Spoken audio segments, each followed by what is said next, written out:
Welcome to Miss Martin Muses. Welcome to Miss Martin Muses, where we muse upon what makes me laugh, makes me cry, makes me happy, makes me sad, or just really ticks me off. Well, today we are talking about something that makes me very happy. It is Gandalf. I love Gandalf and everything Gandalf because he is amazing. Something rather significant happens to Gandalf in the Fellowship of the Ring. He dies. He comes back in the Two Towers as Gandalf the White. So he didn't really die, did he? Or did he? Well, thank goodness we have the letters of J.R.R. Tolkien, where the good professor explains to us what really happened. Gandalf really died. Okay, that's the end of the video. Glad you all joined us. The end. I've answered the question on the thumbnail. Nah, just kidding. I'm going to go back. Because, yes, he very quickly and very succinctly says he really died. But there's more. How the hell did he die? How did all that work? What was going on? Gandalf really died and was changed, for that seems to me the only real cheating, to represent anything that can be called death as making no difference. I am Gandalf the White, who has returned from death. Probably he should rather have said to Wormtongue, I have not passed through death, not fire and blood, to bandy crooked words with a serving man, and so on. I might say much more, but it would only be in, perhaps tedious, elucidation of the mythological ideas in my mind. It would not, I fear, get rid of the fact that the return of Gandalf is, as presented in this book, a defect, and one I was aware of, and probably did not work hard enough to mend. But Gandalf is not, of course, a human being, man or hobbit.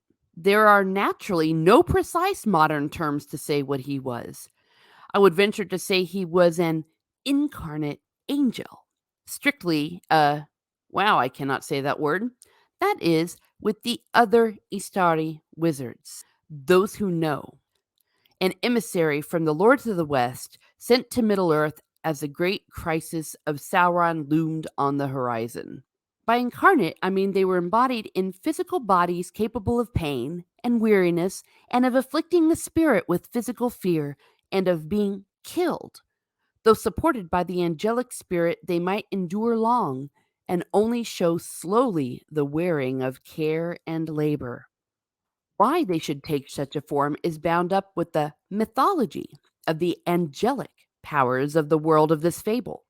At this point in the fabulous history, the purpose was precisely to limit and hinder their exhibition of power on the physical plane, and so that they should do what they were primarily sent for: train, advise, instruct, arouse the hearts and minds of those threatened by Sauron to a resistance with their own strengths, and not just to do the job for them. Thus they appeared as old sage figures. But in this mythology, all the angelic powers concerned with this world were capable of many degrees of error, and failing between the absolute satanic rebellion and evil of Morgoth and his satellite Sauron, and the faineants of some of the other higher powers or gods.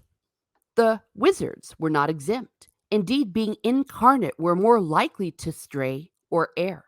Gandalf alone fully passes the tests, on a moral plane anyway.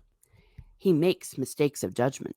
For in his condition, it was for him a sacrifice to perish on the bridge in defense of his companions, less perhaps than for a mortal man or hobbit, since he had a far greater inner power than they, but also more, since it was a humbling and abnegation of himself in conformity to the rules.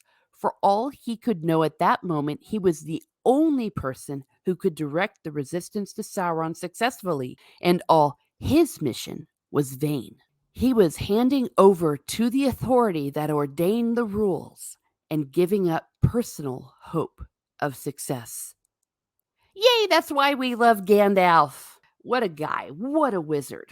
Truly brave, truly died, but because they are these angelic beings, it worked differently.